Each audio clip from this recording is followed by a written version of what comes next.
Are you getting homes under contract? Of course you are. You're a great real estate agent, so you're doing your job, you're getting homes under contract. Now you're running into an issue. Our appraisal is coming in low. Instead of losing out on deals, after all that hard work, we need to get to the closing table. We're going to give you 7 steps to go over if your appraisal comes in low. So stay tuned. They're great. They're fantastic. We're covering them right now. Appraisals that come in below the agreed upon purchase price can kill a sale. Having an action plan can save you from losing out on all that hard work you've done to help your client find their dream house. Don't give up. Step 1, comb through the appraisal report for small errors. Read through the appraisal report front to back to check for any errors. It's not unheard of for an appraisal report to be missing a bedroom or a bathroom, or the square footage is not reported correctly. After all, appraisals are human and they do make mistakes. It's your job to check through it. Second tip we want to give you is check the comps. Check to see if the comparable properties used by the appraiser were actually reasonable. If your client's home was compared with properties from a different neighborhood, school district, town, you get it, that can really affect the property's value, so make sure you check the comps. Third tip we want to leave you with is request a second opinion. If the appraiser ignores your request to revise the report, escalate your request to the lender. They might be able to plead it to the underwriter and request a second appraisal.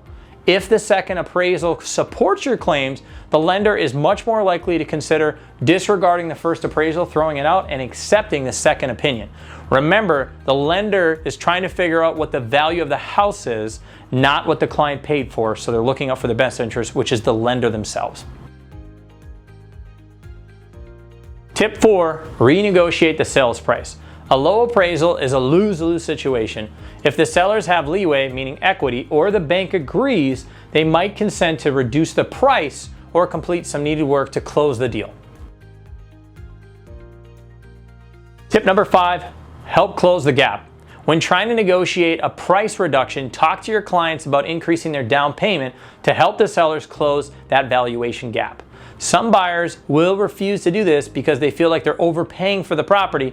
Others are more willing to kick in that extra dough to get that dream home they want. So just have that conversation ahead of time when you're writing the offer and also when the offer comes in.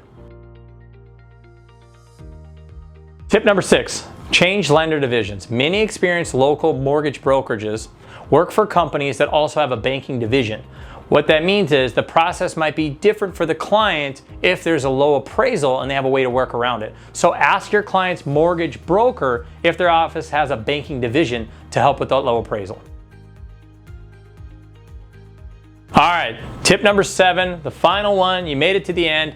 See if your client is open to changing their lending company. Mortgage brokers can no longer cherry pick appraisers for a given transaction. Make sure your appraisal is conducted by a local professional who understands and appreciates the nuances like neighborhoods, school districts, or construction areas.